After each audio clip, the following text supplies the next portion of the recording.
कला को सम्मान देई परंपरा को आमे नौ आगे आम सभ्यता कला संस्कृति नहीं कहानी रे थाए दाम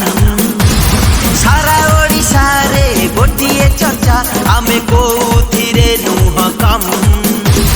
नाटक भी नंबर 1 मेलोडी भी नंबर 1